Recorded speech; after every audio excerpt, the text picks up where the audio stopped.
आता पाहूया राज्यावर जे जलसंकट ओढावलंय त्याचा आढावा घेणाऱ्या टॉप 9 बातम्या। राज्यात मान्सून प्रवास रेंगाळला, उन्हाचा कडाका वाढण्याची शक्यता। मान्सूनची पुढील वाटचाल गेल्या 8 दिवसांपासून रेंगाळली। मान्सूनसाठी पोषक वातावरण नसल्यामुळे तापमानात वाढ। कोकण किनारपट्टीच्या भागात उष्ण आणि दमट हवामानाचा अंदाज। मुंबईला पाणी पुरवठा करणाऱ्या धरणात केवळ 10% पाणीसाठा शिल्लक। पालिका पुढील आठवड्यापासून 20% पाणी कपात करण्याच्या विचारात। पिण्याचं पाणी बांधकामासाठी स्विमिंग पूल, क्लब आणि गाड्या धुण्यास वापरल्यास कठोर कारवाई होणार। छत्रपती संभाजीनगरमध्ये मान्सून लांबल्याने मराठवाड्यात पाणी टंचाईची चिंता वाढली।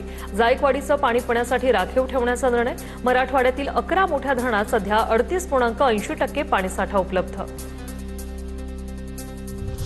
पुणे शहरात पाणी कपातीच्या काळात नियमांचं उल्लंघन करणाऱ्यांवर कारवाई होणार। पाणी कपातीच्या काळात दक्षतेसाठी महापालिकेकडून पथकं तयार। पावसाअभावी निम्मा जून महिना कोरडाच। पुण्यात यापूर्वी 2014 मध्ये हीच परिस्थिती उद्भवली होती। पुण्यात यंदा पूर्वमोसमी पावसाने ही निराशा केली। मान्सूनच्या आगमनाची संकेत घेऊन येणारा हा पाऊस यंदा जूनमध्ये बरसलाच नाही।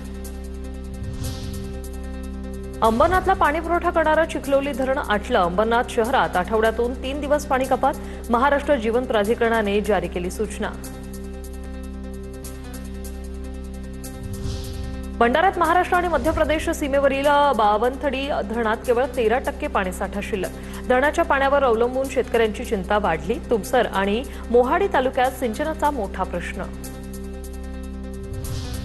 बीडच्या परळीसह 15 गावांना पाणी पुरवठा करणाऱ्या नागपूर धरणात 30%च पाणीसाठा शिल्लक।